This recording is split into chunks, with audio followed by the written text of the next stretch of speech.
My name is Savannah Blake, and I come from a family that spent more time polishing appearances than building real connections. On the outside, we were the picture-perfect American dream. Charming house, matching Christmas pajamas, forced smiles in posed photos. But beneath the surface, we were a mess of judgment, silent wars, and fake affection. Everything was about image, never about truth. We weren't a family. We were a brand. Every move we made had to be aesthetic, and every dream had to be on brand. Chloe, my older sister, was the golden child. Beautiful, high maintenance, yoga obsessed, and a pro at weaponizing tears.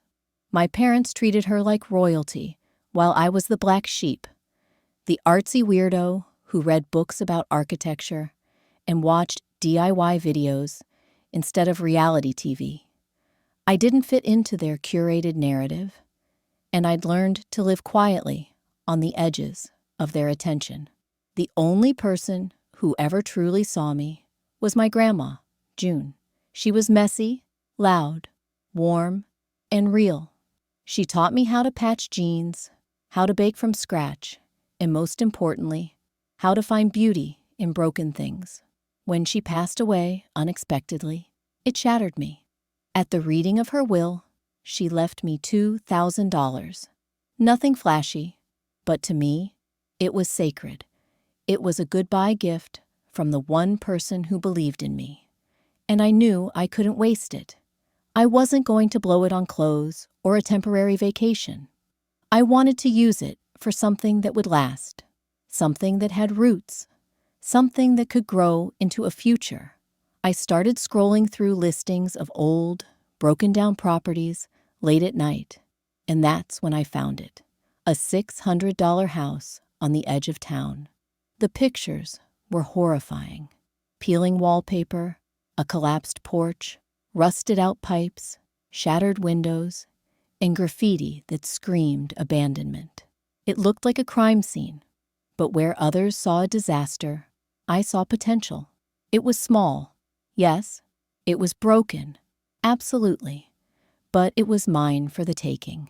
I stared at those photos for hours, heart racing, with a strange kind of hope. This wasn't just a house. It was a symbol, a challenge, a blank canvas.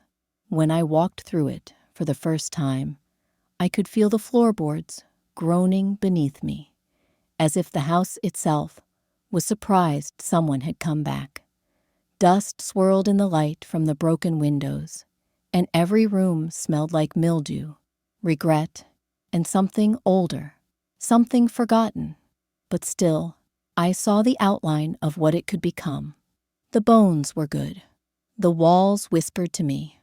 I imagined knocking them down, opening the space, adding shelves, planting wildflowers outside. My heart pounded as I signed the paperwork. It felt like stepping into battle barefoot, but it was mine. And for the first time in my life, I felt in control. I waited until dinner to tell my family. I thought maybe, just maybe, they'd surprise me, that they'd be proud I was doing something bold, that they'd see me not as a screw-up, but as someone finally stepping into her own. But I was wrong. So wrong. "You bought what?" Chloe shrieked, nearly spitting out her kombucha. "A shack? You wasted Grandma's money on a pile of moldy wood?" She stared at me, like I'd just confessed to joining a cult. My mom clutched her chest like I had physically hurt her. "Oh, Savannah," she whimpered dramatically. "You were supposed to help Chloe with her retreat. This is selfish." My father didn't say anything at first. He just stared at me with this mixture of disgust and disbelief. "You were given a chance to show maturity," he finally said, his voice low and cold, "and you spent it on trash." I stood my ground, heart pounding, fists clenched at my sides. "It's not trash," I said. "It's a house, and I'm going to fix it. I want something of my own." Chloe scoffed, folding her perfectly manicured hands across her designer hoodie. "You were supposed to help fund my spiritual retreat in Sedona. You knew that. We talked about it." Talked about it? Sure. More like she and my mom had decided I would help pay, and I was expected to smile and nod. The plan was for her to heal, to get back in touch with her inner goddess, or whatever nonsense she was selling that week. Meanwhile, I was supposed to be the silent financial backup. "You're seriously choosing a dump over your family?" she snapped. I couldn't believe the words coming out of their mouths. My mom cried, my dad raged, and Chloe just smirked, like she'd won. They didn't see me. They didn't want to see me. They wanted me to be useful and silent.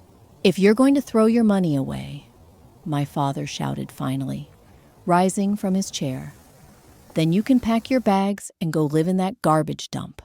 The room went dead silent. My breath caught in my throat, but I didn't flinch. Not this time. For years, I'd swallowed my opinions to keep the peace, buried my dreams under their expectations. But not anymore. "Fine," I said. My voice didn't shake. I stood up slowly, heart hammering in my chest. "I will." Chloe laughed, like it was a joke. My mom whispered, "Savannah, don't be ridiculous." But I was already walking away. I didn't need their approval. I needed freedom. I packed a bag that night. A few clothes, my grandmother's photo, a toolkit I'd bought on clearance 6 months ago, and a flashlight. That was it. I walked out the front door into the cold night, not knowing if I was making the biggest mistake of my life or the best decision I'd ever made. My car was barely holding together, but it got me to the front gate of the house that everyone else had written off. The air smelled like rust and dust. The moonlight cast long shadows across the porch, which groaned under my weight. I unlocked the front door and stepped into the dark. No lights, no heat, just silence and decay. I sat on the cold wooden floor, pulled a blanket around me, and leaned against the wall. I didn't cry. I didn't rage. I just breathed. Because for the first time in my life, I wasn't being told who to be, what to do, or how to think. The house was falling apart, but it was mine. Every broken window, every water-stained ceiling, every cracked tile was mine to fix, or leave, or paint over. It was terrifying, but it was honest, and that made it beautiful. I had no idea how to start. No money left, no experience, no plan, just sheer willpower and a burning need to prove them wrong. I didn't know how I was going to survive, but I knew one thing for sure. I'd rather fail alone in a house I believed in than succeed under a roof built on lies. And so, I made a promise to myself that night, wrapped in 2 sweaters and a stubborn heart. I was going to rebuild that house, and in doing so, I was going to rebuild myself, brick by brick, room by room, until the world that had discarded me had no choice but to watch me rise. They kicked me out thinking I'd fall, but they didn't know. They were giving me the one thing they never allowed me to have. A chance. Living in that $600 house was the hardest thing I'd ever done, and it felt like being swallowed by a nightmare that never ended. The moment I stepped inside, the cold hit me like a slap, cutting through my thin jacket and making my teeth chatter. There was no electricity, no flick of a switch, no warm light filling the dark corners. The only illumination came from my shaky camping lantern, which cast trembling shadows on walls covered in peeling paint and mold so thick it almost looked like wallpaper. The smell was unbearable. Wet wood, mildew, and something old and sour, like forgotten memories rotting away. No running water meant I hauled buckets from a neighbor's well, lugging them up the rickety stairs to fill an old bathtub with water cold enough to steal the breath from my lungs. There was no plumbing inside the house. The toilet was a rusted relic I'd bought secondhand, a pitiful throne that smelled worse than a barnyard on a hot day. I slept on the floor, no bed, no mattress, just a thin sleeping bag that barely kept the chill away. And most nights, tears soaked into the fabric as I cried myself to sleep, overwhelmed by the weight of loneliness and uncertainty. The attic was a nightmare. Rats scurried in the rafters, their tiny claws scratching against the wood above me, scaring me half to death every time I heard the sounds. Spiders spun webs in every corner, thick and sticky, catching dust and the occasional unlucky fly. I shuddered at the thought of them crawling on me in the dark, but I was too tired to care. I was exhausted, cold, and scared. But more than anything, I was determined. The neighbors didn't help. If anything, they made my life even harder.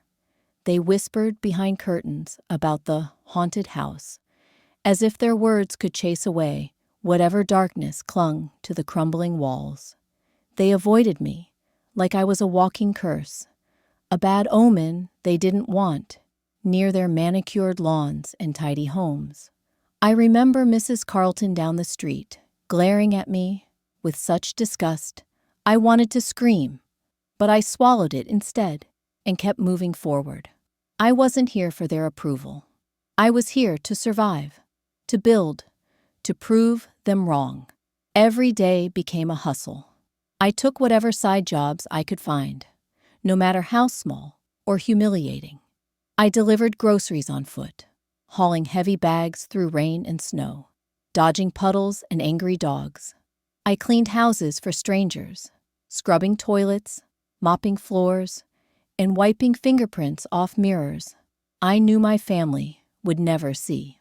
I walked dogs that barely tolerated me, often getting pulled down the street by overly excited puppies with no sense of direction. Every penny I earned went straight into the house.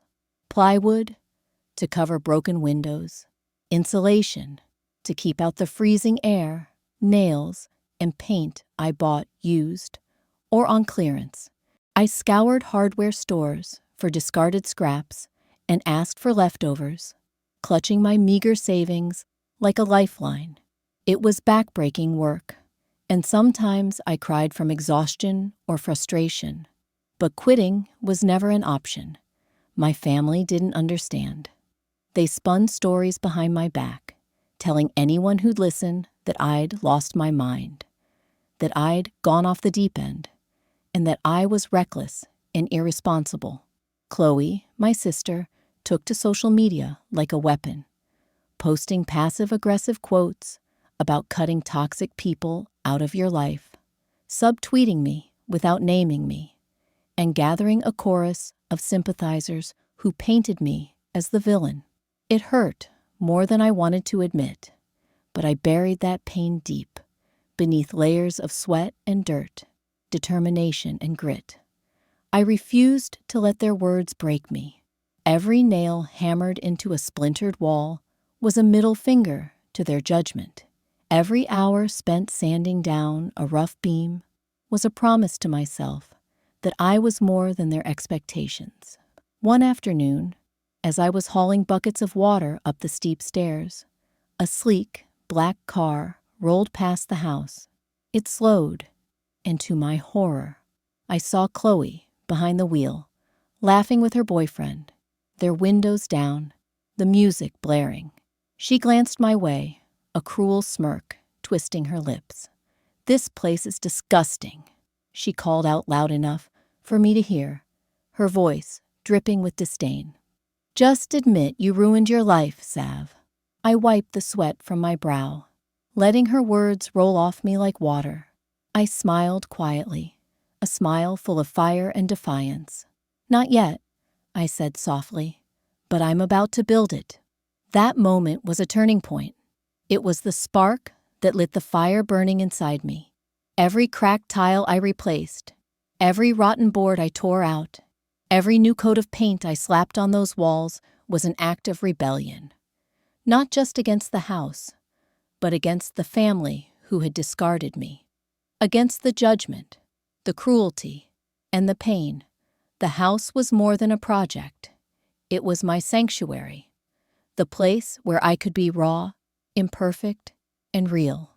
I learned to use power tools, watching tutorials on my old, barely functioning laptop.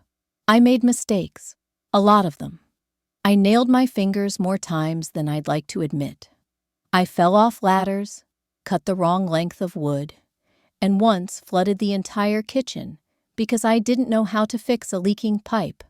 But with every failure, I learned. I adapted. I grew stronger. And slowly, the house began to change. The broken windows were replaced with panes that let in warm sunlight. The walls, once stained and peeling, started to glow with fresh paint. The garden, wild and overgrown, became a patch of green I nurtured with stubborn love. I kept a journal, writing down every progress and setback, every small victory, and every moment of doubt. I poured my soul into that house, and it poured back. It was hard to explain to anyone, sometimes even to myself, how a broken, run-down shack could feel like home. But it did. It was where I found peace and purpose. And with every day that passed, I grew less like the scared girl who'd been kicked out and more like the woman I was meant to be. The days blurred into weeks and months. Seasons changed. The house that had once been a symbol of my failure became a monument to my resilience. And still, Chloe's words echoed in my mind, but they lost their power. I was rewriting my story, one board at a time, building a life from the wreckage they left behind. They thought they'd buried me, but all they did was plant the seeds of my revenge. And those seeds were growing fast.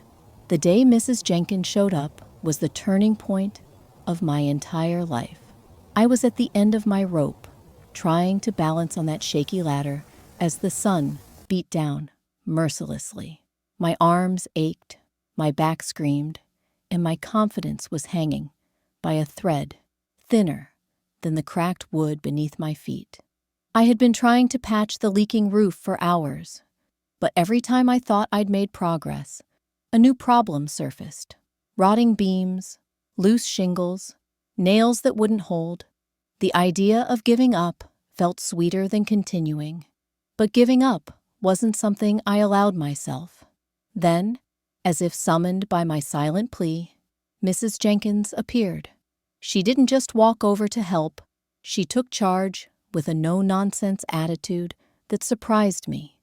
"You don't have to do this alone, Savannah," she said, her voice steady and kind, carrying the strength of decades in construction. "I'm not letting you give up on this place." From that moment on, my life changed completely. Mrs. Jenkins wasn't just a retired contractor. She was a mentor, a friend, and the first person who genuinely believed in me when my family didn't. She arrived every afternoon, like clockwork, toolbox in hand, ready to teach me the tricks of the trade and share the hard-earned wisdom of a lifetime spent building. I learned how to wield a hammer properly, how to measure twice and cut once, and how to recognize the subtle signs that a beam was beyond saving. Under her patient guidance, I tackled plumbing repairs. Even though the first time I tried to fix a leaky pipe, I flooded the entire bathroom. I learned to patch drywall without creating giant craters, and to mix cement just right so it wouldn't crumble the moment I stepped on it. Every day was a new challenge, but I embraced it because I was no longer alone. Alongside physical skills, Mrs. Jenkins taught me about the mental grit necessary to take on a project that seemed impossible. She told me stories of her own setbacks, times she'd been doubted, times she'd felt hopeless. She reminded me that every nail driven was a victory over despair, and every wall rebuilt was a step toward reclaiming control over my life. While the physical work was exhausting, The emotional toll was heavier. The silence of the house pressed down on me in the evenings, the emptiness reminding me of how far I'd fallen from the family that once rejected me. At night, I'd sit on the floor with a makeshift lamp, rubbing my sore hands, and wondering if I was crazy for thinking I could fix this broken shell and turn it into a home. But every morning, Mrs. Jenkins' voice and the promise of progress pulled me back from the edge. I began sharing this journey on TikTok, a decision that changed everything. Creating videos under the handle at JunktoGemSavvy became my way of turning pain into purpose. I documented the mess, the failures, and the small wins with brutal honesty. I talked to my followers like they were right there with me, feeling every cut, every bruise, and every burst of hope. The response blew me away. Thousands of people began following my story, strangers who had never met me, but who felt like family through shared struggles and dreams. Comments poured in, messages of encouragement and solidarity that fueled me on days when giving up felt easier than going on. Suddenly, I wasn't just a girl fixing a junk house. I was part of a community that believed in transformation and resilience. The momentum grew quickly. Brands started reaching out, offering to send me tools and supplies. I remember the excitement when a power tool company mailed me drills, saws, and safety gear, things I couldn't have afforded otherwise. These tools made the work easier and more professional, and I felt a surge of pride using equipment that real contractors used. The home renovation page that featured my story took things to the next level. My follower count skyrocketed to over 700,000 in just 6 months, opening doors I never imagined. Sponsorship deals provided the funds I needed to hire help for the toughest parts of the renovation: electricians, roofers, plumbers, while I focused on learning and doing what I could. Each paycheck from those deals was reinvested directly into the house, turning it from a dilapidated wreck into a warm, welcoming home. The physical transformation was astonishing. The old, sagging roof that had threatened to cave in was replaced with sturdy new shingles that gleamed in the sun. Walls once stained with mold and grime became smooth and warm, with fresh paint in shades that made the rooms feel alive. Cold, cracked concrete floors gave way to polished hardwood that creaked softly with every step I took. The kitchen, oh, the kitchen, was my favorite space. It went from a depressing corner of peeling linoleum and outdated cabinets to a modern, inviting place with stainless steel appliances, marble countertops, and sage green cabinets that reflected the little garden I was cultivating outside. Speaking of the garden, it was a project of its own. The wild overgrowth that had choked every inch of soil was tamed with patience and sweat. I planted herbs, flowers, and a few fruit trees, carving out a sanctuary where I could sit and breathe when the world got too heavy. That garden became my refuge, a place to reflect on how far I'd come and the future I was building. The pride I felt walking through the house was a deep, simmering joy that no words can fully capture. Every corner whispered my story of perseverance. Every freshly painted wall, every repaired window, every polished floorboard was proof that I was more than the girl my family had written off. My sister Chloe, with her smug looks and cutting words, couldn't have imagined the victory I was crafting. But I wasn't interested in tearing her down. My revenge wasn't in cruelty or bitterness. It was in rising above, in building a life of meaning and beauty on the ashes of rejection. Mrs. Jenkins continued to be my rock, showing up with tea and tools, offering advice and support when I hit walls, literal and figurative. She shared her own stories of battles fought and won, teaching me that every struggle is part of the journey toward something greater. The community I'd built on social media became a chorus of voices cheering me on, reminding me that even when the nights were long and lonely, I was never truly alone. When the first anniversary of moving into the house came, I sat on the wooden bench I'd built in the garden, surrounded by blooming flowers and the gentle hum of life. The house was no longer just a shelter. It was a testament to my courage, my hard work, and my unbreakable spirit. I looked at the home I'd built brick by brick, nail by nail, and felt a swell of pride that eclipsed any hurt my family had caused. I wasn't defined by their rejection. I was defined by my strength to rise and rebuild. That house was my ultimate revenge, my proof that even the most broken dreams can be rebuilt with grit, patience, and heart. And in that quiet moment, I knew I was unstoppable. The rain fell in sheets that evening, drumming a relentless rhythm against my roof. My roof, the one I'd built with my own hands, the one my family had once mocked, dismissed, and spat upon.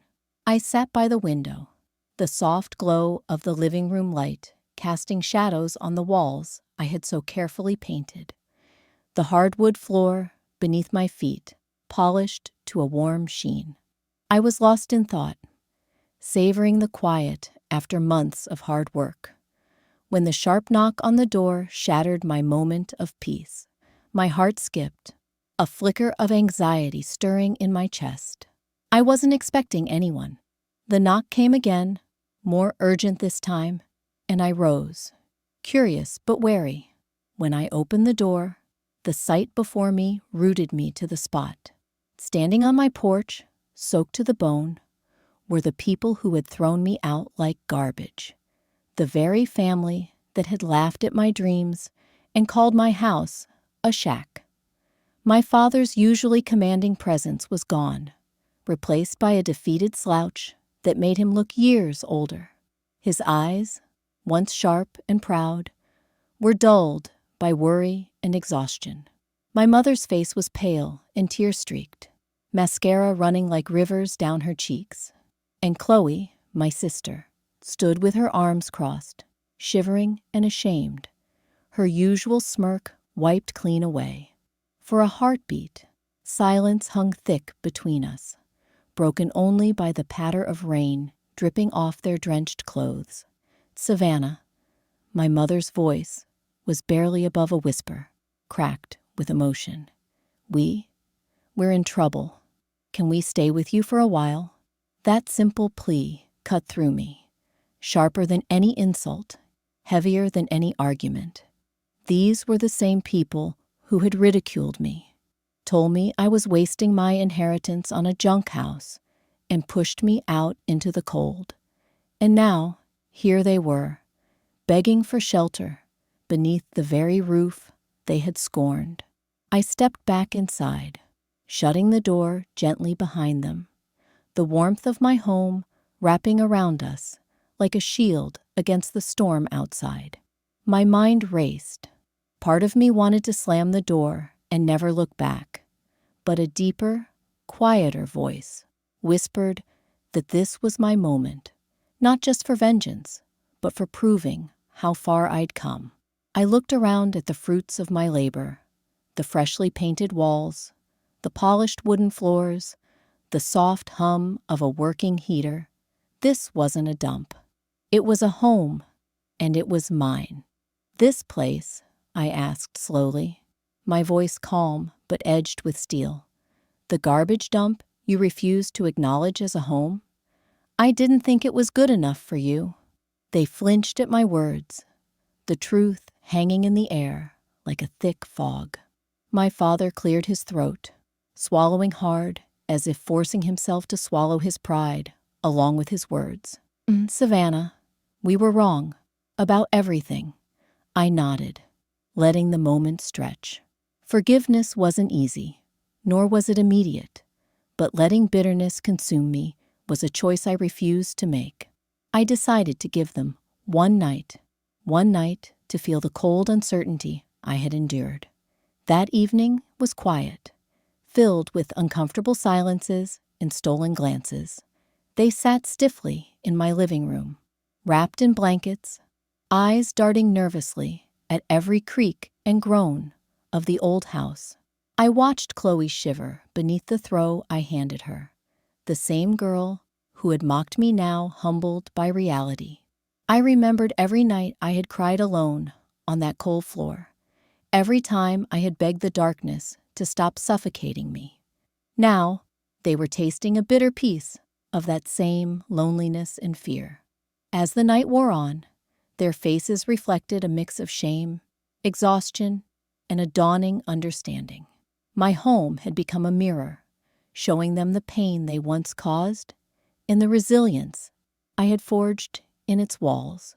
The morning came slow and gray, a fragile new day breaking through the storm clouds. Over breakfast, I slid an envelope across the table. Inside were the addresses of a local shelter and a list of job openings I had carefully compiled. I built this house on my own, I said quietly, looking each of them in the eyes. Every nail, every coat of paint, every late night, this is my victory. Now it's your turn to build your own. My mother's hands trembled as she clutched the envelope, tears welling in her eyes. My father's jaw clenched tightly, pride and regret warring on his face. Chloe looked away, biting her lip, a flicker of something I hadn't seen before. Humility passing across her features. Over the next weeks, I watched their slow transformation from the sidelines. My father, once so sure of his invincibility, humbled himself, applying for jobs with a desperation I'd never seen before. He took rejection after rejection, but didn't give up. My mother, stripped of the comforts she'd always known, found new purpose volunteering at a community center, helping others who faced struggles similar to hers. And Chloe, forced out of her bubble of entitlement, worked part-time at a cafe, learning what it meant to earn your own keep. I didn't pretend the wounds had healed overnight. I didn't erase the scars from their past treatment of me. But I understood something vital, that real strength lies in growth, not grudges. That revenge isn't about cruelty. It's about reclaiming your power and forging a new path so bright it outshines the darkness others tried to bury you in. My house stood as a testament to that truth, a symbol of what happens when you refuse to give up, when you build something meaningful out of nothing but grit, sweat, and hope. The irony wasn't lost on me. The family who once rejected me now depended on the girl they had dismissed. But I wasn't the same scared girl anymore. I was a woman who had taken broken pieces and built a life worthy of respect. I had turned rejection into opportunity, despair into determination. And as the rain finally ceased and sunlight pierced the clouds, I felt a calm settle deep inside me. No longer was I the victim. I was the architect of my own destiny. If my family ever doubted me again, I knew one thing for certain. This house, built brick by brick with my own hands and heart, would stand as a powerful reminder. Strength comes from within, and home is what you make it. When I look back on everything that's happened, it's hard to believe how far I've come. From that $600 wreck of a house to running a full-blown renovation empire. What started as a desperate, stubborn act of rebellion turned into something bigger than I could have dreamed. Now, I don't just fix houses. I flip lives, break cycles, and build futures. I named my brand Savvy Builds. It was more than just a business name. It was a statement. Savvy wasn't just about being smart with money or tools. It was about resilience, resourcefulness, and owning your story, no matter what anyone else said. The brand started out as a passion project. a way to share the journey of transforming that junk house into a warm, inviting home. But it quickly grew into a movement. I was teaching women how to hold a drill, measure twice, and cut once, and more importantly, how to believe in themselves. My workshops were loud with laughter, filled with cheers when someone finished their first wall, and crowded with women who once felt powerless, but were discovering strength in their own two hands. There was something magical about seeing the spark ignite in their eyes, the moment they realized they didn't need to wait for permission to build a life worth living. Social media became my megaphone. My TikTok account, at Junk to Gem Savvy, blossomed into a community of hundreds of thousands who shared their own stories of struggle and triumph. My followers sent messages every day, some thanking me for inspiring them to start their own renovations, others just saying they needed to hear that it was okay to fail, to struggle, and then to get back up again. The comments section became a sanctuary, where strength and vulnerability met, and then the world started noticing. BuzzFeed ran a heartfelt feature titled, "The Girl Who Flipped Her Life." I remember sitting in my kitchen, scrolling through the article, eyes misting over, as I read the way they captured my story. Flawed, raw, and real. A few weeks later, Good Morning America invited me for a live interview. I was nervous, hands shaking as the cameras rolled. But once I started sharing my journey, the words flowed like a river.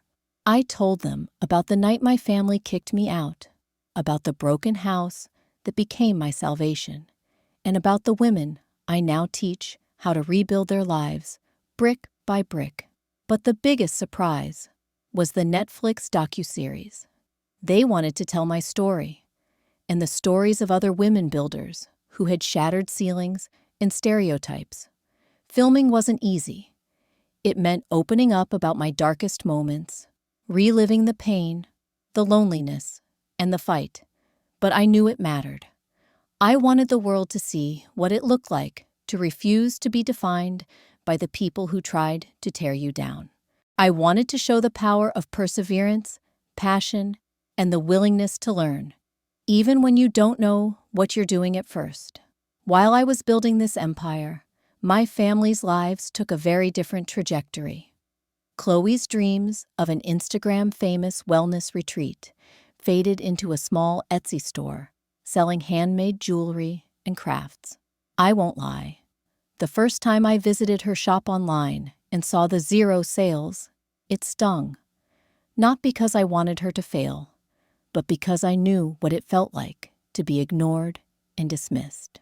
Chloe had been so sure life would hand her success on a silver platter, but now she was starting to understand that success demands grit and grind, not entitlement and luck. My parents, humbled and broken, found themselves in a cramped, one-bedroom apartment. Gone were the days of expensive dinners and luxury vacations. Instead, they navigated the harsh reality of bills, budgeting, and second chances. Watching them struggle to find their footing made me realize how much pride can blind people from real growth. They had been arrogant, dismissive, and cruel, but now they were learning, slowly, the meaning of humility and hard work. And I still lived in the house that was supposed to break me. The house they called a shack, a garbage dump, and a joke. That house wasn't just a home anymore. It was a fortress, a monument to what happens when you refuse to quit. It saved me when my family tried to tear me down, and it gave me the sweetest revenge imaginable. I often replay that night in my mind, the night they showed up, wet and defeated, asking for shelter. I remember the shock in their eyes as they took in the warmth of my home, the glow of the lights I had installed, the carefully chosen furniture, the garden bursting with life. They had once sneered at me, but now they saw what I had built. Without their help, without their approval, I let them stay just one night. Not out of cruelty, but out of compassion, mixed with resolve. I wanted them to feel the coldness, the uncertainty, and the loneliness I had endured. The next morning, I gave them what they needed to start again: the address of a shelter, a list of jobs, and the hard truth that their old ways wouldn't fix their future. I built this on my own, I told them, voice steady. Now it's your turn. From that moment on, I watched as they began rebuilding their lives. Slowly, imperfectly, but with real effort. My father humbled himself, applying for jobs with a persistence I hadn't expected. My mother found purpose volunteering at a community center, and Chloe learned the value of honest work behind that Etsy screen. For me, the journey didn't stop there. With every house I flipped, every woman I taught, and every story I shared, I was rewriting the narrative. I wasn't just the girl who got kicked out for buying a $600 junk house. I was the woman who turned that house into a launch pad for dreams, for independence, and for power. I've stood on stages, answered questions, and shared my story countless times, but I never forget where I came from. Every scraped knee, every sleepless night, every insult from my family became a stepping stone toward the life I was building. And it's not just my story. It's the story of anyone who's ever been told they're not enough.